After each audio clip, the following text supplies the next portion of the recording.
ahead and get started on this local annual report training for the Virginia Enterprise Zone program. Mandy, if you'll go to the next slide. So we are using Teams. I think a lot of you know that our agency moved from using Google Meets over to Teams in March, and we're still getting used to it ourselves. This is a reminder of how Teams works. You can use these features that are at the top or sometimes at the bottom of your screen in the window to turn your camera on and off, to turn your microphone on and off, and to submit questions. That chat bubble is what we will be using at the end of the presentation to take questions and answering those questions for you all. So let's go ahead and get started. The Virginia Enterprise Zone program consists of 45 zones throughout the Commonwealth of Virginia, as far east as Accomack and Northampton, and as far west as Wise County. And as y'all know, we have our new program administrator, Mandy. She is located geographically on the western part of the state. And so we've split the zones up half and half so that we could each have about the same amount of zones, about the same distance away from each other, so that we could spend more time helping with technical assistance and training and getting some more site visits going. So this is my list of zones that I'll be having. They're the zones that are mainly on the eastern part of the state. And then we'll go to the next slide, which is Mandy's zones that are mainly on the western part of the state. And we sent this list out to you all about a week or two ago, and we can resend it again if necessary, but we're excited to be able to have more time and to be able to provide more assistance for you all individually as needed. Next slide. So we are coming out of the grant year 2022 for this program, and we wrapped up those grants, and now we're starting to take a look at the data. We had $16.25 million in program funds, which was more than the previous 2 years. We had 14.75 the previous year. This year we had 104 real property investment grants. Those business owners invested over $9 million in over $469 million in private investment to leverage those private investment dollars to get about $9.35 million awarded in real property investment grants. We had 38 job creation grants and awarded 1,795,246 in job creation grants, and those businesses created or retained 2,745 jobs. That's a total of 142 total grants in the program, and a total amount awarded of $11,152,980.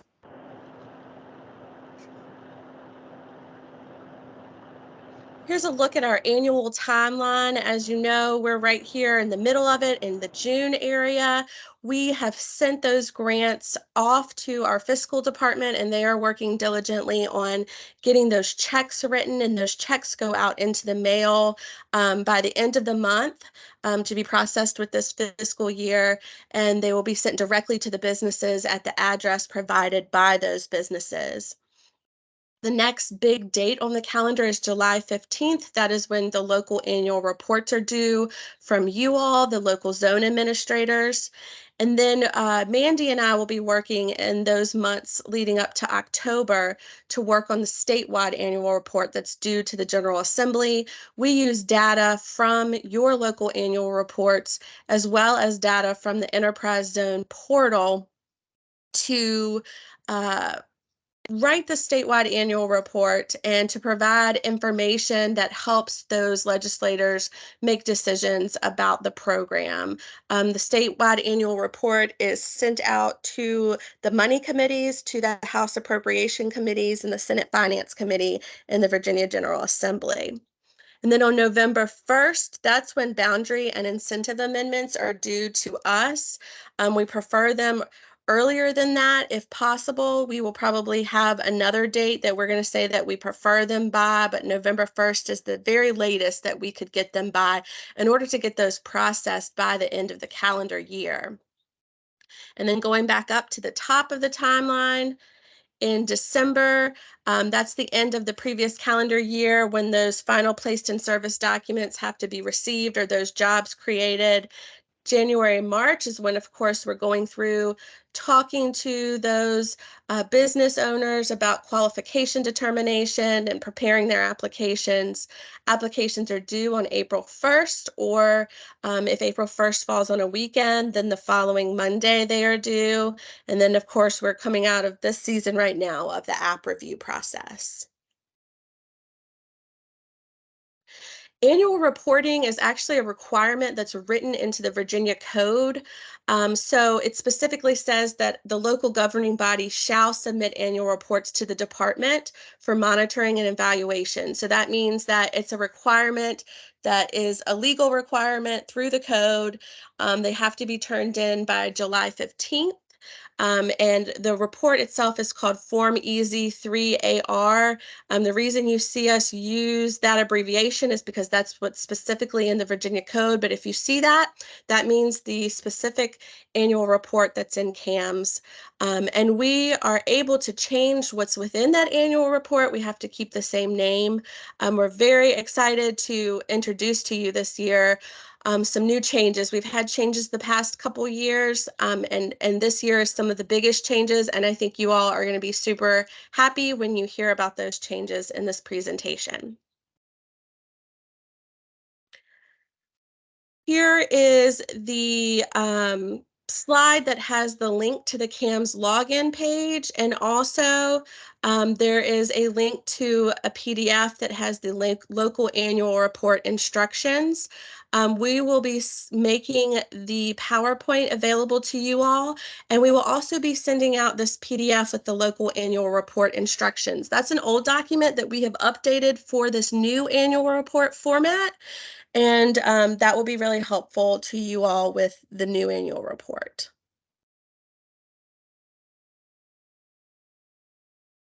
Okay, I think it's my turn to take over. I do want to mention we see that folks are putting questions in the chat box, and that's fine.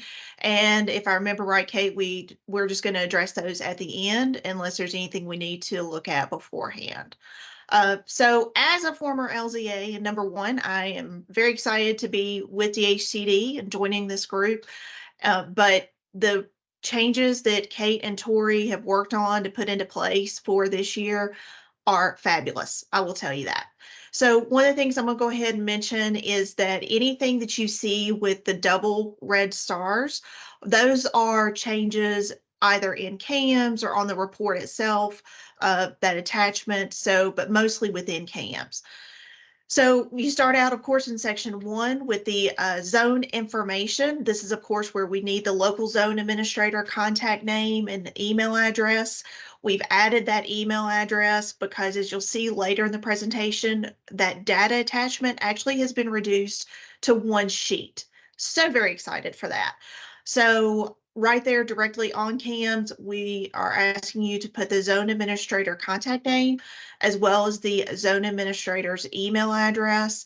And then, as was the case where I was, there was an alternate zone administrator name and email. And so those are not required in CAMS.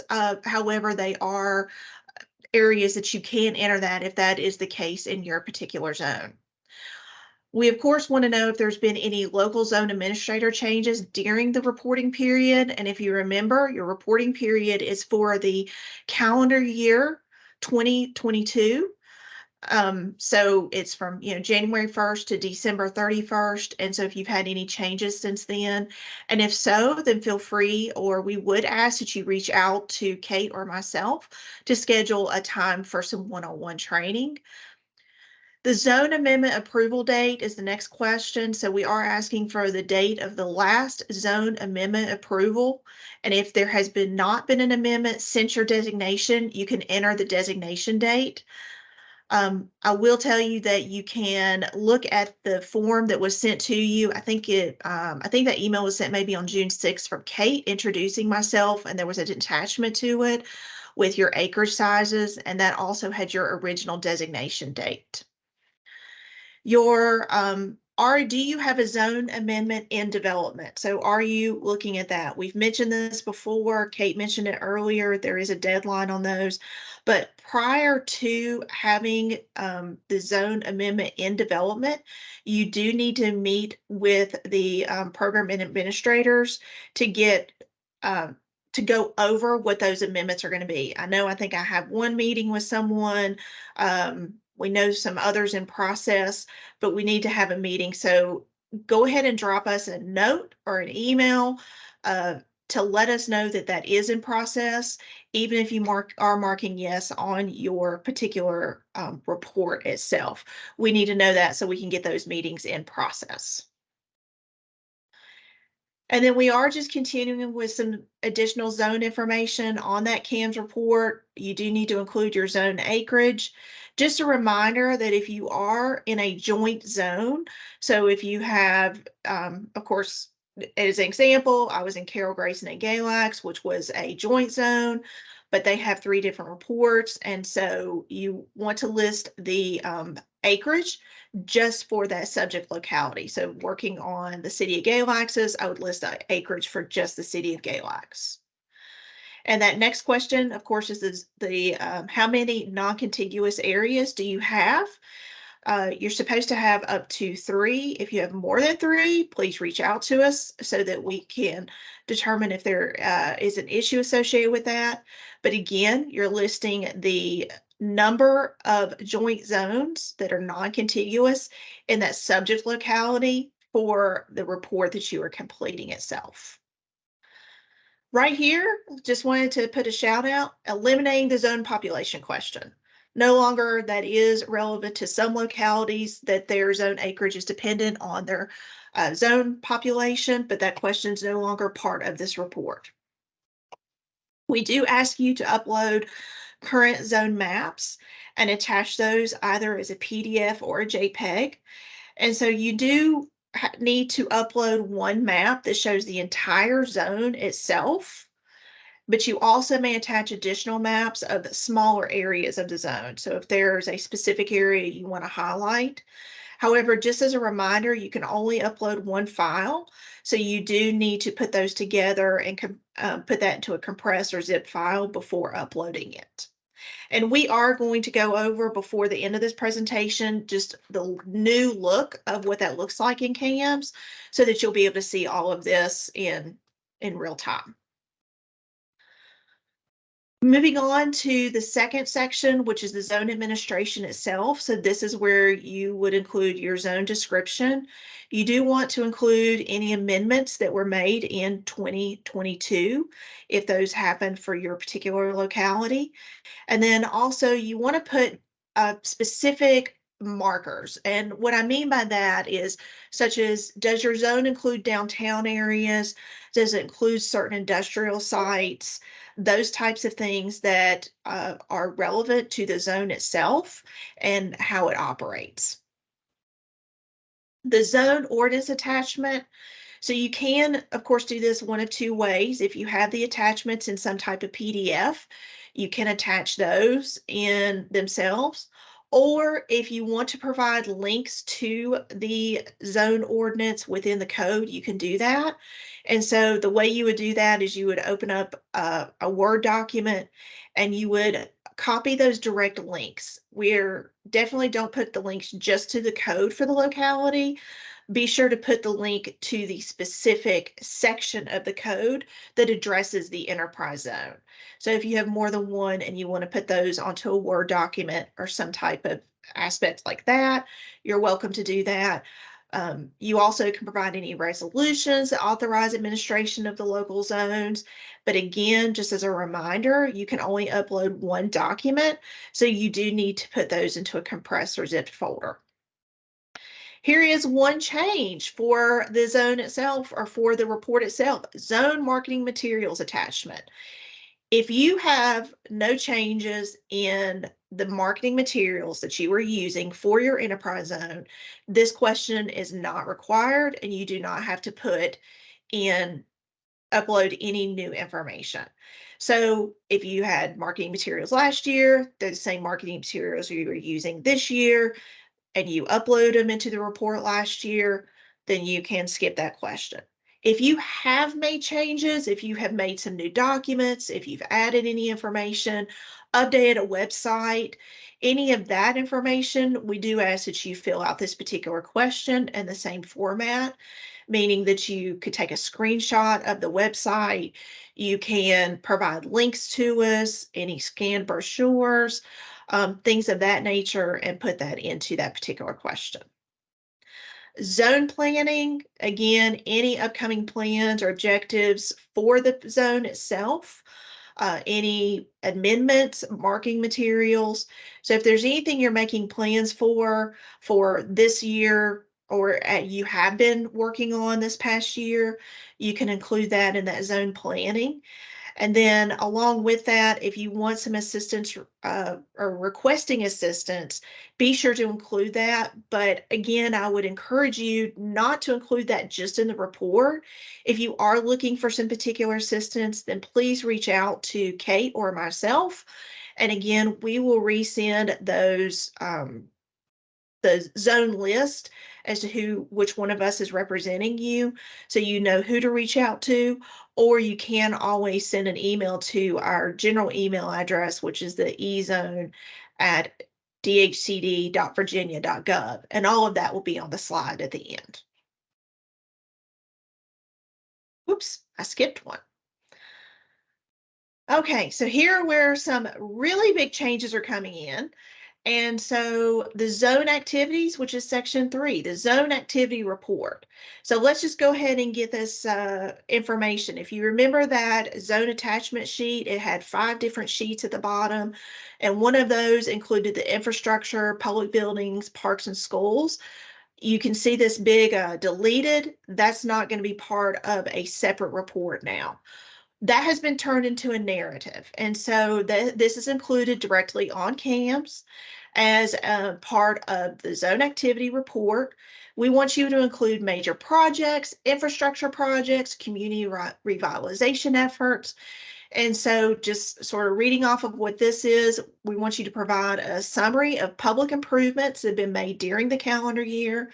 This can include ones that were made within the enterprise zone boundaries, as well as major improvements that took place outside of the zone that may positively affect the zone.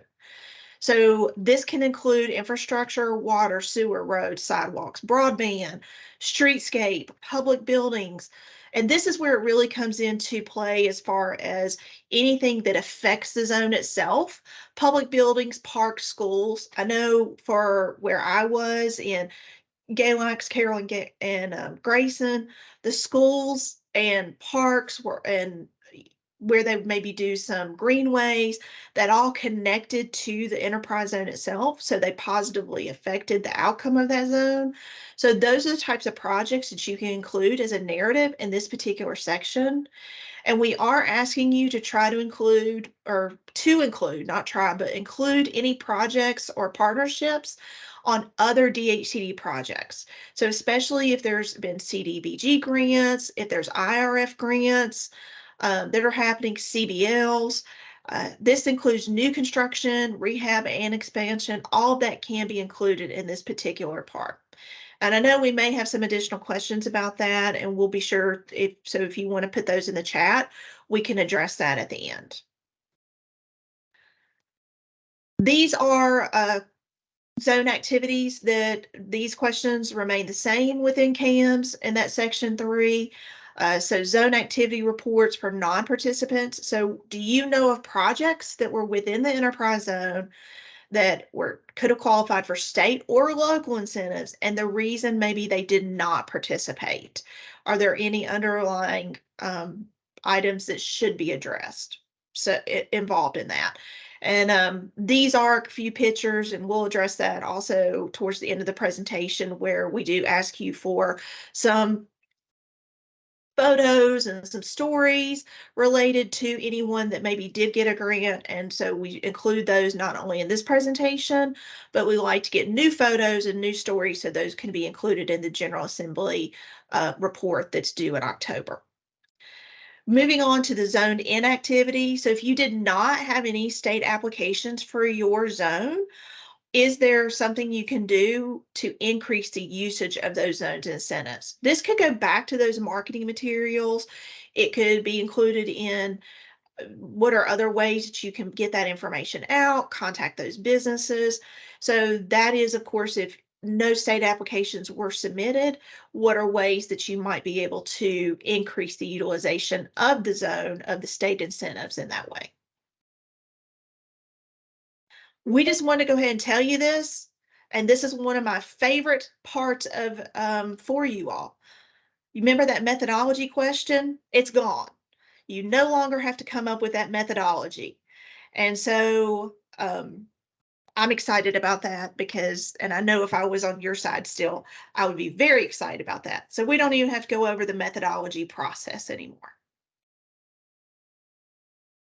Going into section 4, so if you remember, I mentioned that that zone attachment sheet that had 5 tabs on it was being reduced. It's reduced to 1 sheet now, and it's actually just a local zone utilization sheet, which also has a new look. Okay, so this is going to be sent out to you along with the slides and all the other information. It is also it's also been put up on the administrator page's website if you want to take a look at that. So it is just the 1 tab. There are cells that are locked for the formatting aspect of it. So we want you to include the locality name and the zone number. And then just like you did in the past, you're going to write down the incentive name, what it is, what the qualification criteria is, but you will notice that we have deleted a few columns, which were the who made the decision, where the funding came from.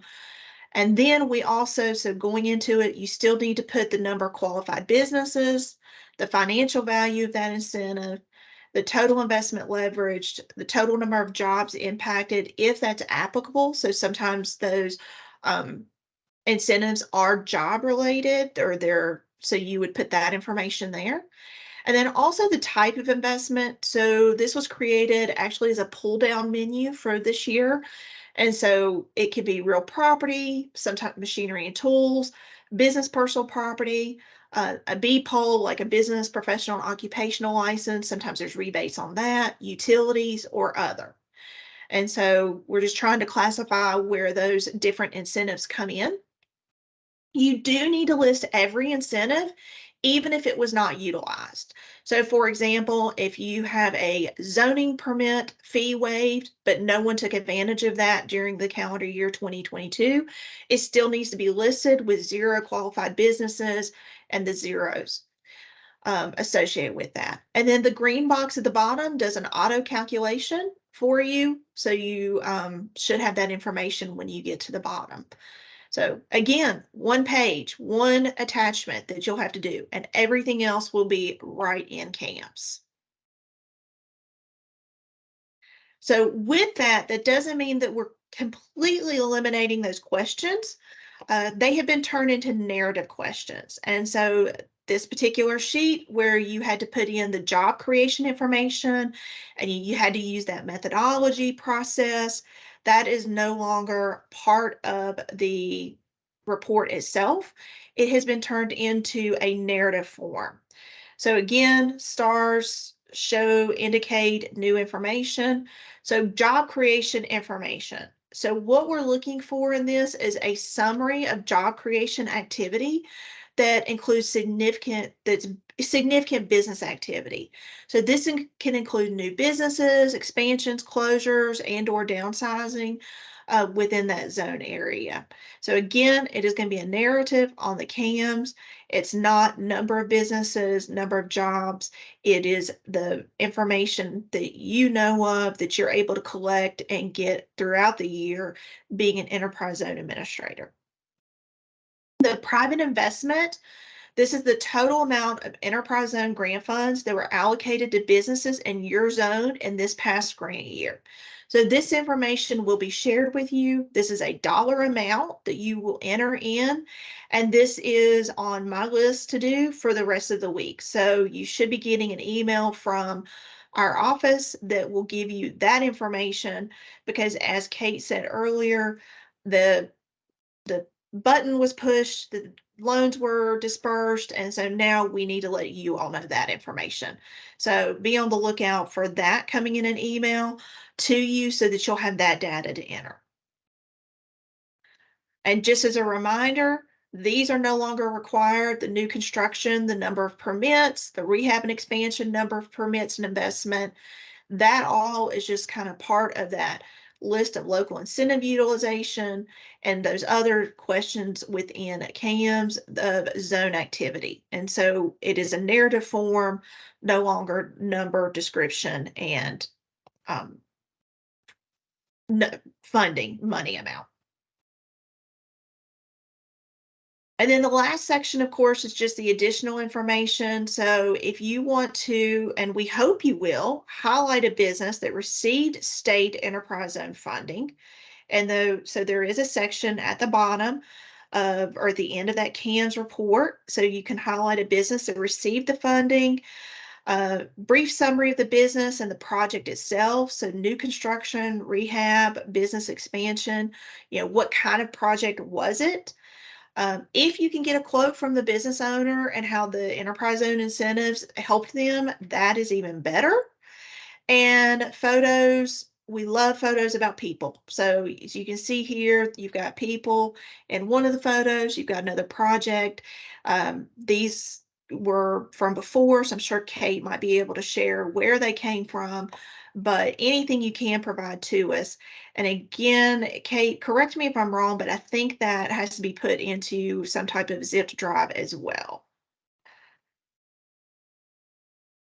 They can actually be, if you have multiples, like multiple photos, for instance, that you want to upload, then you would put that in the zip drive. But for the other attachments, if it's just one thing, you can just upload it as a PDF or as a regular document. Okay, thank you. Yeah, and there are some file size limitations for NCAMs. So if for some reason you're not able to upload into CAM, something even a zip file can be too big sometimes. It's possible that you could email that to us if it's still big, or do a Dropbox so that we can have that information and download it as well. So you can work with you on a case by case basis if that's necessary. And then, of course, we want to make sure we talk about the fact that we have a state annual report that's due. These links will be clickable for you to be able to access that. And we do include those stories in those reports. And so you'll see a summary of the activities for that. And of course, we're grant year 2022 report has not been started. So you do have access to the grant year 21 state annual report that was provided to General Assembly. All right. Hey, And hey, Mandy, before we jump into the question and answer portion, yes, would you mind sharing your screen with the new CAMS report? And I'm going to go over that very quickly because I think it will help answer some of the questions that are in the chat. Perfect. yes. Can Thank you you. see it now? So yeah, that's perfect. So as you all can see, you put in your zone information for that first part. That's all information that you have and that you're just going to be re-entering. Number 10 is the zone maps. You can do a PDF or a JPEG. That's where if you have multiple maps, you'll use a zip file. If you just have one, you can just upload that as a PDF or a JPEG. There weren't very many changes to that section. The next section is the zone administration. Not a whole lot of changes to this section either, except when you get down to number 4 where it says zone planning. Um, we actually, was there a change to that one, Mandy? I think that one's the same too, isn't it? No, that one was the same. Yes, and then the LZA administrator assistance request is the same. So let's go down to zone activities because that's when all the changes start. Number one is that zone activity report. We've always asked for that, and it's the same, except there was a part of that data attachment that asked you for numbers about the different infrastructure changes within your locality, and we asked for literal numbers about what kind of funding was put into those changes. We're no longer asking for those in terms of specific numbers. We're asking you for a brief summary about those public improvements that happened, and we're specifying that it's during the calendar year. We know that the improvements could be within the boundaries or outside of the boundaries. There may have been large improvements made in your locality that are outside the enterprise zone boundaries, but still positively affect the enterprise zone and its utilization. And so that's why we say that you can do either of those. Then numbers 2 and 3 with the non-participants and the inactivity, those are the same. And then when you get down to the next part, this is where the biggest change was. So where it says job creation and investment data, that used to say zone data attachment. And so you would have that first part of your spreadsheet was that local incentive utilization. That's still part of the spreadsheet. We're going to be sending you out that new spreadsheet. Mandy redesigned it. It's asking for a lot of the same information, but we took off some of that information that was required about those local incentives. And so you'll be submitting that as just one thing in that file. And then the next two were actually different sheets in that zone data attachment spreadsheet, but now they're just in narrative form. So you don't have to go hunting to your building inspector department and asking them for numbers of permits and things like that. You don't have to go digging through a lot of job creation data because you're going to be giving us narrative. And the reason that we don't need you to do that is because when we do our job creation data for our statewide annual report to the General Assembly, we're utilizing the data that's in the Enterprise Zone portal where those applications were submitted, and we're pulling that data from those folks who got those enterprise zone grants. So for number 2, you're going to be providing a summary of job creation that includes significant business activity. So that could be new businesses, expansions, closures, or downsizing. Number 3, you're going to provide a summary. Actually, number 3 is actually just a number that's the total amount of the grant funds allocated to businesses in that grant year. And you're going to be getting that number from those reports that we send to you, which will be sent out either by the end of this week or early next week. We'll be sending those zone admin reports to you with the list of all the folks in your enterprise zone who received grants, how much they received in total grant funds, how many jobs they created, and how much investment they put into those buildings to receive that grant money. So I hope that seeing this and going over that one more time helps give you a better idea of what that new report looks like. And now we'll jump into the questions in the chat. Sure. Yeah, I'll take the first one, and I'll just want to reiterate what Kate said. You don't have to necessarily get in touch with your um, building permits department about this specifically, but I think it's still great to have that communication open between you and them, so that when someone has a permit to do something, and when that gets closed, that you can reach out to that investor in that whoever it was that made the investments in that property, that they could apply for the following year. For example, we just got an email just last week from a company that said, "Hey, I would like to apply for the real property investment grant. I had $500,000 of improvements that I did to my building in 2022. How can I still apply?" And if they'd have reached out a month or so ago, we could have maybe worked with them, but it was too late. So it's still your job to know of those companies that may qualify for the grants in the following year, and reaching out to them and following up with them when that time comes, letting them know that they could potentially qualify if they had enough investment in that for the state incentives as well as the local incentives. So I would encourage you to still have that communication between those departments. You may be the person that does that as well in your locality, but always keep that communication open between those other departments to let you know when someone may be qualifying for a potential grant. The first question came in about our funds this year. We only granted, $11.1 million of grants, and we had $16.25 million. So asking about that $5 million that wasn't spent this year, if that will be rolled over to next year. This is actually the first time that the budget language actually stated that the money that is not spent, I mean, we've had proration for the last 10 years until last year and this year, that the money actually stays within the enterprise zone grant program. So the short answer is yes, potentially that money will be available. Any leftover funds are always subject to reappropriation by the General Assembly. So I can't say for sure that money will be available for grants next year. But the budget language does state that that any leftover funds will stay within the program and not go to other programs or be reallocated somewhere else in the budget. So right now, we of course know that there's maybe coming back over into session to kind of go over next year's, the upcoming budget over in the next few weeks. But the current budget language for next year still has another $16.25 million in enterprise zone funds. So if they leave that $5 million in, we may have $21 million in funds. So we'll have to wait and see. It's always a wait and see type question or answer. So I'll let Kate and Mandy take the rest of the questions. Okay. So the next question was, what's the due date for renewals? Yes, good question. So the due date for renewals is October 1st. We will be having a training on renewals next month in July for LZAs who will be renewing. I'm sorry, what date again? Could you repeat that? October 1st.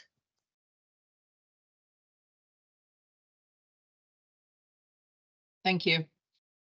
Sure. And when do you expect to provide or publish a list of the 2022 grant recipients and amounts?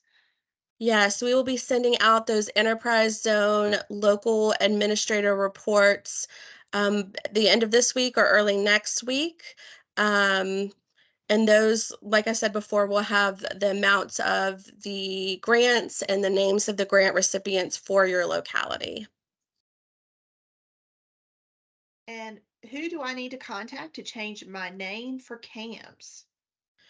Taylor, I think that is something that you might be able to do yourself in CAMS, but if not, then we will probably have to get in contact with our CAMS folks. So um, please email me and we will help you with that. Yeah, actually, you can reach out to whoever your organization head is for your locality. They should be able to make those changes to that if there is one there. So if you do have any questions about it, yeah, please reach out. Thank you, Thanks, Tori Tori. and Kate. All right. And just to clarify, on attachments need to be in a single zip file. Or do they need to be in do all attachments need to be in a single zip file? No, there are the different sections where there are different attachments, and if you have multiple things to upload for that specific question, then yes, you would use a zip file, but they do not all have to be a zip file. Next is state and local incentives are only provided after jobs and investments are created. Do we therefore only include projects that are completed and did not utilize Virginia Enterprise Zone as opposed to announcements? That's a really good question, and that is correct. If something has just been announced, then it's probably, or it was announced in the, recent 6 to 9 months or even a year, then it's probably going to be something that's eligible in the upcoming grant year and not in the past grant year. So that's correct. Only include those projects that are completed that did not utilize as opposed to those that have been announced. And then there were some questions surrounding, I think, when I was getting into the job creation outside companies. So, Mallory, did that review answer those questions when we opened that CAMS portal? Yes, that was helpful to see the CAMs. So if I understand correctly, it's all narrative. And we can either anecdotally know about business openings or closures, or we can do the thorough analysis that we've done in the past using various methodologies and roll that data up and information into the narrative. I would say that is correct. Would you say that's correct, Kate, in the way you intended this? Yes, that's correct. And you'll obviously still be using different methodologies to get this information. We're just not asking for your methodology that you used in the report anymore. Everyone's local governments are set up differently in how they get their data for their permits and their data for the jobs and all of those different things. And so everyone was using different methodology. And so we're just not asking for that information. And I see So that, the uh-huh. raw data, if we still do that work, we just don't have to provide the list. We can just highlight, half a dozen from each category.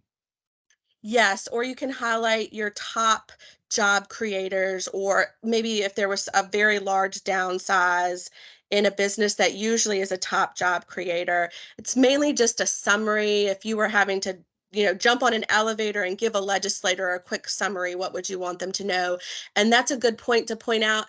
I am going to double check this and I'm going to confirm it in an email. But Tori pointed out that the longest part of a CAMS report is 2,500 characters allowed. So you will be giving us a narrative summary, but you'll have to be succinct in the information that you give. And I'm going to double check with CAMS that it's 2,500 characters so that we know that for sure. And we will include that in the email.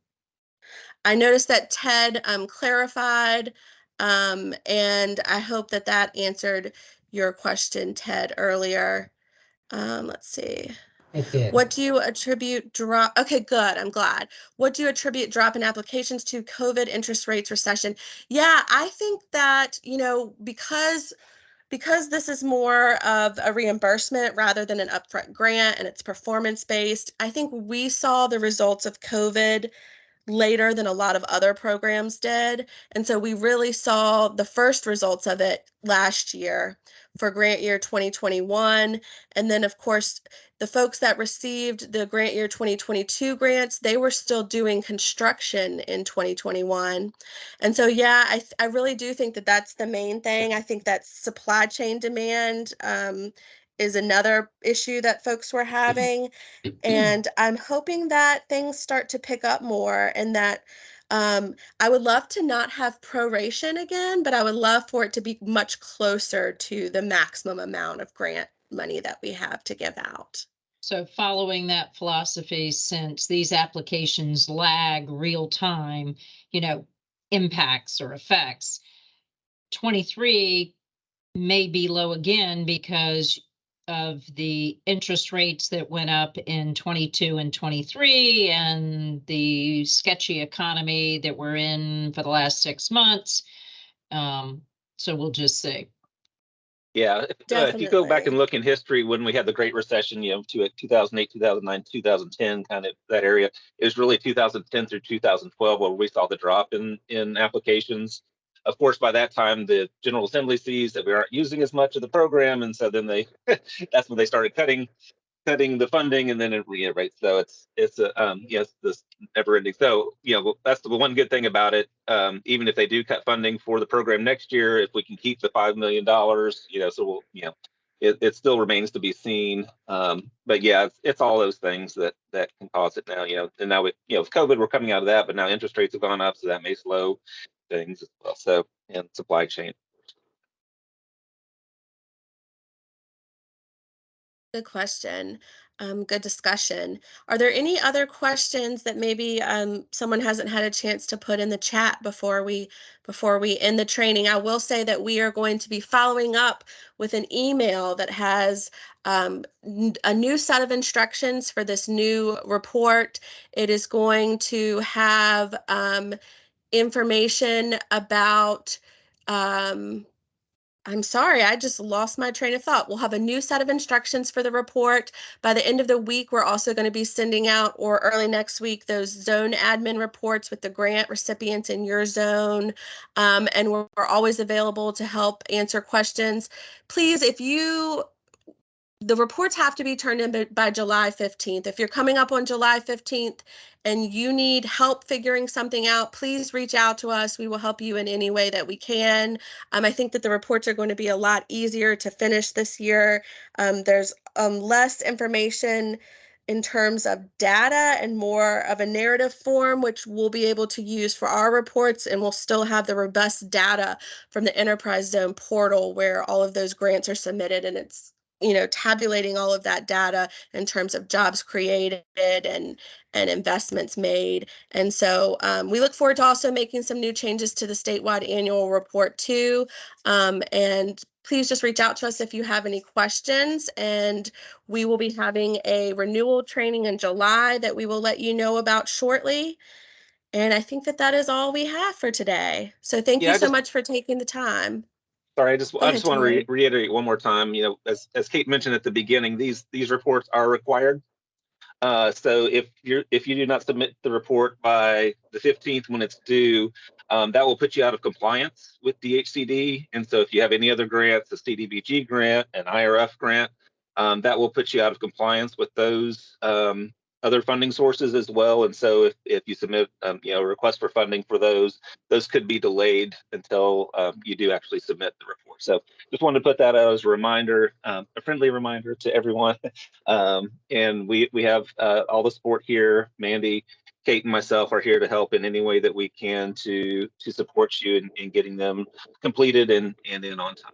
And we do thank you for all the work that you do in helping our communities, our localities, and the companies that are applying as well in getting these grants out and assisting on the local level.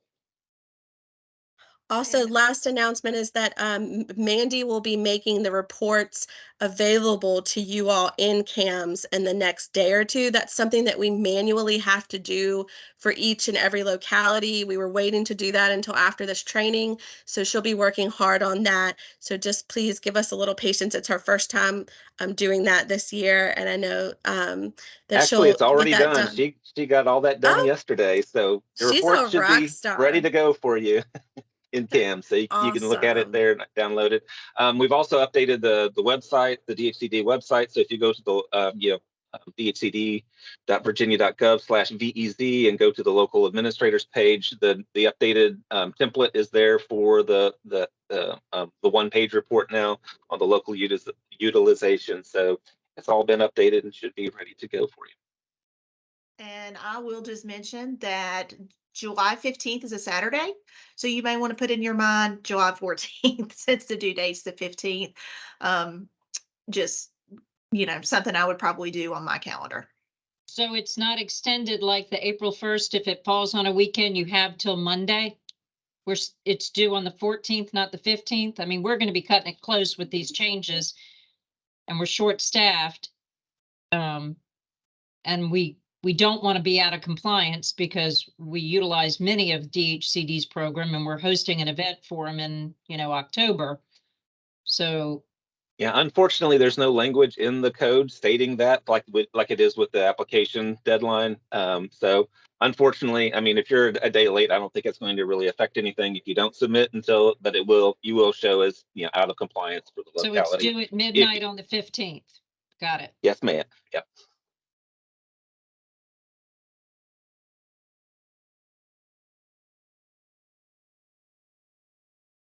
All right, everybody. Thank you. Have a great week.